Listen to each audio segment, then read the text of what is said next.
Hey guys, real quick. Just gonna get a little bit of fake news out of the way, in the sense that, basically our history books have been totally misleading us, about many things, 9/11, drug war, the gun laws, everything is backwards, because we're run by the beast system. So here's just another example, the Titanic, okay?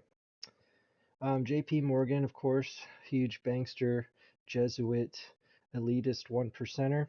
Basically, is that's him, and Uncle Sam, him being in charge. And this is a Rothschild. He says, I care not what puppet is placed upon the throne of England to rule the empire on which the sun never sets.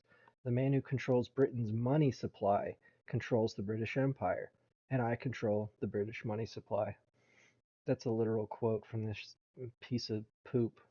Anyway, and even the captain of the Titanic was actually a Jesuit, as well. I'm gonna go into this. As you know, the United States Federal Reserve System is not federal. Like, it's literally not. It's just a title, and so that's one way they're deceiving us.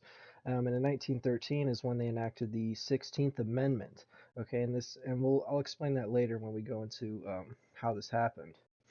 Um, uh, the president at the time, he enacts the currency law, the 16th Amendment, to allow basically income tax. Okay? And so the governments and the banking systems are just, kissing each other's butts, and we have to fend for ourselves.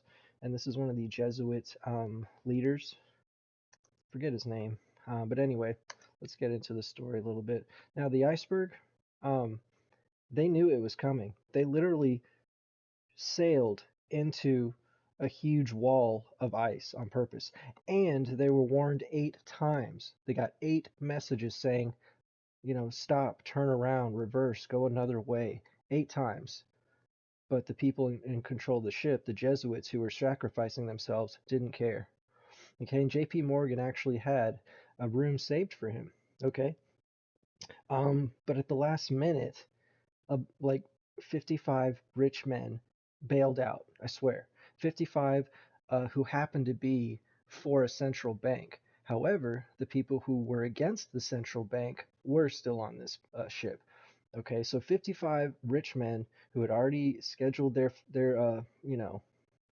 rooms and everything just bailed out. And JP Morgan said, "Don't put on my expensive artwork either." Okay, mysteriously wanting to keep all that money.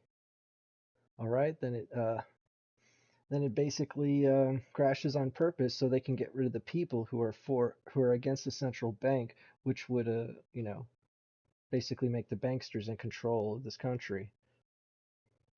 Okay, so on Jekyll Island, of course, they did they did what they had to do because they're run by, the beast is in their hearts, even if they're not openly satanic. This is part of this is the deception of Revelation 17:17, okay?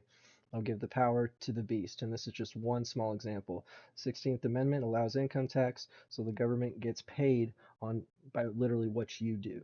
Okay, they didn't do a thing and you're paying them. And these guys got away with it. Okay. They were they set up the Titanic to be, just another, the people working on it sacrificed themselves to establish this Federal Reserve System, which isn't even federal. Okay, and in 1913 this all happened. The Titanic sank in 1912. So yeah, yeah, it's really sad that this isn't, more widely known. All we know is Leonardo DiCaprio and Kate Winslet when you think of Titanic, and that's on purpose too. They glamorize and idealize all these kind of historical events like Pearl Harbor and shit, but it's all part of this grand conspiracy behind the scenes. Anyway, take it easy, y'all. Hopefully, this 5 minutes will change your perspective, which will therefore change the rest of your life and how you should how you should view society, history, the people around you, and the people telling you what's right and what's wrong. Okay, whatever. Take it easy.